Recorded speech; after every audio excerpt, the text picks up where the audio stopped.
Hi everybody, my name is Cara Reynolds and I'm running for school board in Charlotte County for District 1. One of the things I like to talk to people about is how public education is a great connector of the community.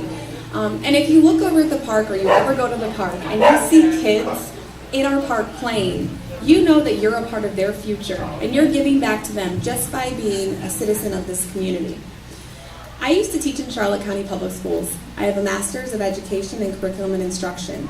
And when I was a part of our schools, I invested as much time as possible as I could to my students. As an educator, we do whatever it takes for our kids. I've had examples of teachers who have brought clothes to school for children who do not have clothes.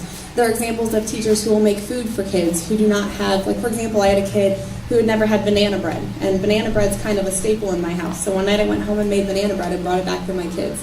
Because that is just what our educators do. They give everything, their time and their energy. I think there's a study that says that an average teacher gives $250 every year to their kids. And I remember when I was teaching in Charlotte County, I would go to Target or Walmart and I would stock up on a cart of supplies and I'd go check out. And the people always behind me would say, I know what you do, you're an educator. I'm like, how'd you know, right? And I would always do that because I knew that there were going to be kids who would show up to my classroom who didn't have the supplies that they needed. And I never wanted any child to be behind just because they didn't have those supplies. But my story is not unique. Again, this is what all of the educators in Charlotte County do. And that's why it's so important to support what they are doing. When I taught here, I was a member of many different organizations and groups. I was a part of something called Pbis. I was a part of the initial group that brought that system back to Punta Gorda Middle School and helped train our teachers on what that was. And it's basically a positive behavior support system. I've been a part of curriculum writing committees for our district, where I would go in and sit down with other teachers and write the curriculum that all the teachers in the county would follow. I've been a part of textbook review committees, where we would go through dozens of textbooks and select the best one for our kids. So I've been ingrained in what our teachers have to do in Charlotte County. I stopped teaching in 2013. I had 3 kids in a very short period of time. I had a 5-year-old, a 2-year-old, and a 1-year-old. And anybody who's a parent in the room knows that sometimes that can be a bit of a struggle. So I took a year of a leave of absence from teaching for 1 year. And at the end of the year, I came to my principal and I said, I want to come back to teaching. I don't want benefits. I don't want anything besides my hourly rate. And I just want to spend time with my kids in the classroom a couple periods a day. Unfortunately, our county doesn't offer that. We offer something called a job sharing program, where I could have found another teacher to share my job with me, but that's a really hard task to do. And so at that point in time, I made the decision to leave education, with the understanding that I would be back at some point in time. My youngest is now entering kindergarten this year, and it's always been my plan to go back into education when he went into kindergarten. And I honestly had no idea that it was going to take this form, but sometimes life has a funny way of leading you to different things. So the last 5 years that I've not been teaching, I've been a parent. My oldest son, who is entering 5th grade, started at Deep Creek Elementary School when it was a D-rated school. They had dropped from an A to a D in a short period of time.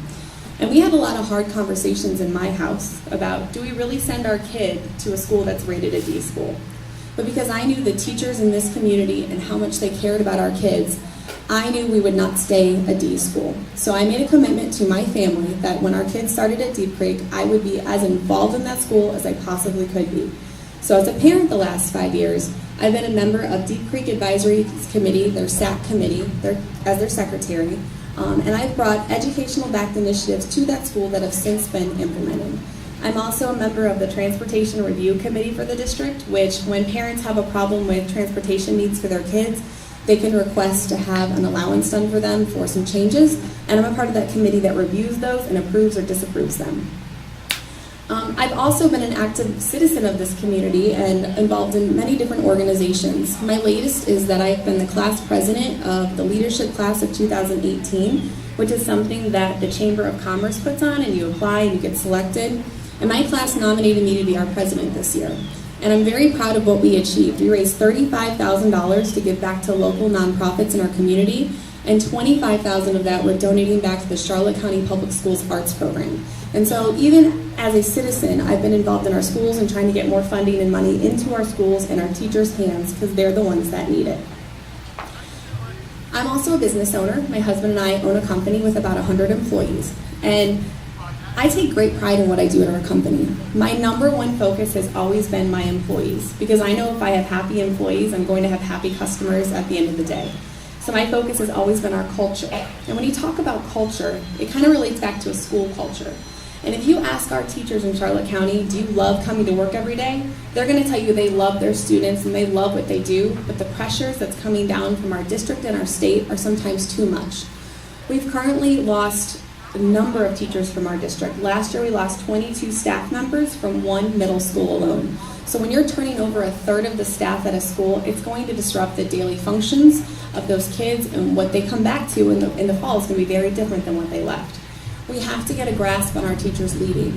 And part of that goes back to the fact that Sarasota County and other counties around us pay a lot more money to their teachers than we do. And I'm sure you've read about this in the paper or heard about it. And I'll give you one example. Charlotte County, if you are an educator with 29 years experience and a doctorate degree, you're going to cap out at about $64,000 a year. If you go to Sarasota County, you're going to cap out at about $78,000 a year. That is a very large difference, and our teachers know it, and they're leaving for more pay. And who can blame them? That's a huge change in salary.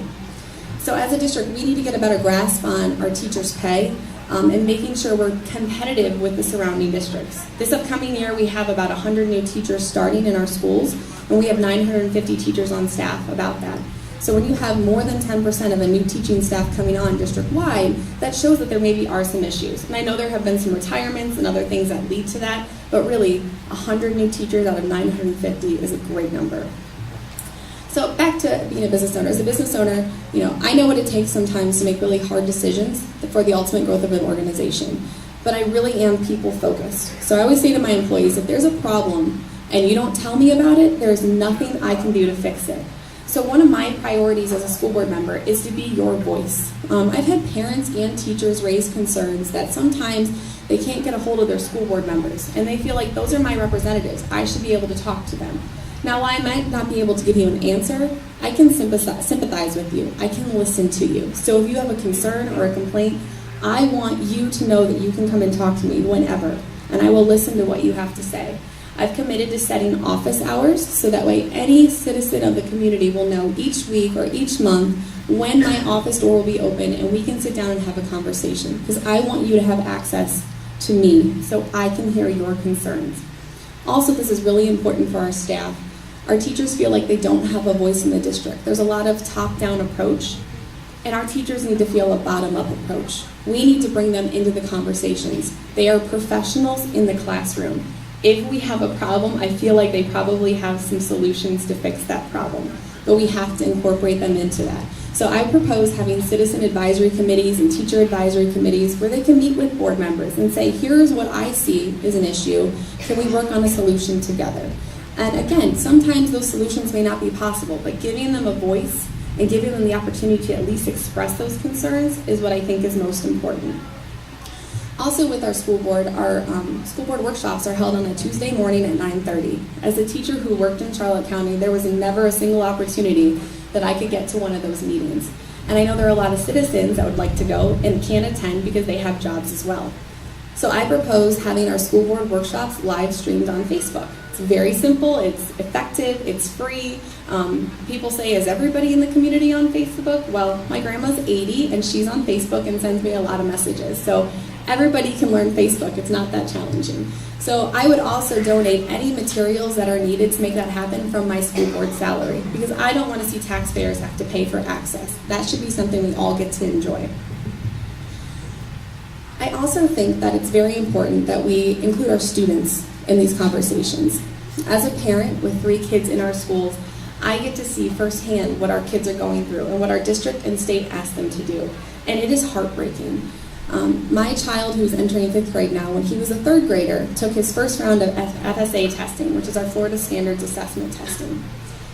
And it was heartbreaking to watch the stress that he went through. And I try and equate it for people. If you can think back to when you were in high school and you were taking an ACT or an SAT, do you remember how hard you studied for that test and the preparation that went into it? Now imagine you're 9. You don't have the same coping skills. You don't have the same support systems that you do as a 16-year-old. So that's what we're asking our 9-year-olds to do, and that comes from the state. But on top of that, as a district, we ask our students to do many other things. One thing that a lot of parents like to talk to me about is a program called iReady. And iReady is a great diagnostic tool to see where our students are and where they need help with. But on top of doing a baseline test, a middle of the year test, and an end of the year test, we require our kids to do many sessions in between that, where 45 minutes a week they have to take practice tests. It's excessive and it's stressful. We need to look at what we're asking our students to do on top of what the state requires and see if there's anything we can do to alleviate these issues. So as a school board member, one of my first things I would do is ask for a list of every test we ask every child to take in our district at every grade level, and really go through and strategically select the ones we need and the ones that maybe we've just added on because we did. Another example is, how many people in here love to read? I'm a pretty avid reader. I read all kinds of books, right? Do you read because you love it, or do you read because you're going to take a test on it and get points at the end of it? Probably because you love it. We ask our kids to read books and take tests on every single book that they read. We need to eliminate this practice. There should be less pressure. We should create a love of reading for our students, not because they're going to be rewarded with the test. So again, I just want to speak to you really quickly before I'm finished up that I am a former educator in Charlotte County. I have a master's of education. I have kids enrolled here. I know what our kids need and our students need. This is more than a job to me. This is my life. This affects my life and my kids' life. So I am committed to this. I am passionate about it. I will I will commit all of my time to being a full-time school board member. My position at my company, I've already kind of stepped back, so I can dedicate all of my time to this job. And the last thing, we currently have no educators on our school board. And I think that is so important to have at least one educator on our school board, because when you write a policy, you need to know how it affects our teachers and our kids. The last time Charlotte County Public Schools was an A-rated school, we had an educator on our board. So please vote for me on August 28th, Cara Reynolds. Thank you.